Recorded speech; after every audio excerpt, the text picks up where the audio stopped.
Has it happened to you that you're in a relationship and you begin to wonder about yourself, doubt whether the other person wants to be with you? You start to become overly dependent, more dependent than you want to be. This is called insecure attachment.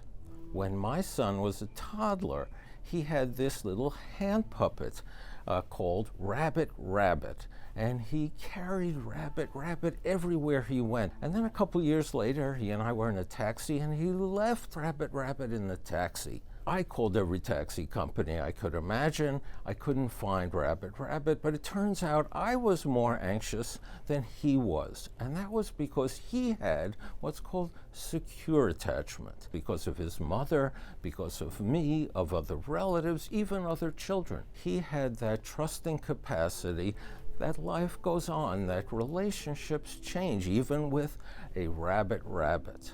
Psychologists have long studied secure and insecure attachments. And it's not like there's an either or an or. There's a gradient between them. We all have some degree of one or the other.